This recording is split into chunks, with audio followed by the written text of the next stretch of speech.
Pour conclure, maintenant, abordons comment se prémunir de ces attaques.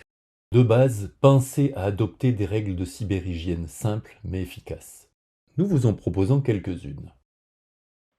La première, c'est, je dirais, sensibilisez-vous à cette problématique en consultant régulièrement le site de votre service informatique de proximité qui met à disposition des tutoriels explicatifs sur la ou les conduites à tenir dans les usages de votre environnement numérique de travail. N'oublions pas surtout que nous sommes tous et toutes responsables de nos actions dans le numérique. Autre règle, apprenez à gérer vos mots de passe. Ils doivent être longs et complexes. Ne pas utiliser 1, 2, 3, 4, AZERTY, un prénom ou une date ou une combinaison de ça. Pensez à la complexité. Un mot de passe doit être individuel et rester confidentiel. Aucun interlocuteur de confiance ne vous demandera de lui communiquer votre mot de passe, même votre supérieur ou votre service informatique. On doit respecter la règle de confidentialité. Un mot de passe différent doit être créé pour chaque usage. Ainsi, en cas de perte ou de vol d'un de vos mots de passe, seul le service concerné sera vulnérable. Dans le cas contraire, tous les services pour lesquels vous utilisez le même mot de passe compromis seraient impactés. Donc pensez à l'unicité du mot de passe.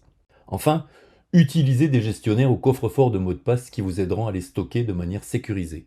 Donc pensez à la sécurité de vos mots de passe. On vous dira, changez votre mot de passe régulièrement. Celui-ci peut généralement être imposé automatiquement par certains systèmes. C'est le principe de renouvellement. Autre règle d'hygiène, évitez les comportements à risque.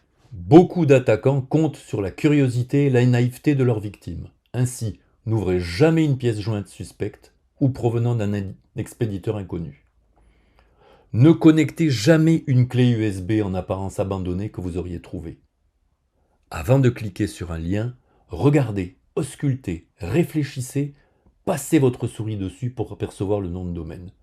Ne vous aventurez pas sur des sites douteux. Dans le cadre de votre travail, lorsque vous êtes en déplacement, évitez d'utiliser les réseaux publics Wi-Fi. En tout état de cause, quelles que soient vos interrogations, vos doutes, n'hésitez pas, prenez contact avec votre service informatique de proximité. Il vous aidera à analyser la situation, à établir un diagnostic. Nous terminerons par 4 phrases qui sont importantes à retenir. Un clic peut donner une grande claque. Si c'est trop beau, c'est que c'est faux. Quand c'est gratuit, c'est toi le produit. Vos données personnelles peuvent être pour vous anodines, mais pour d'autres, très enviées.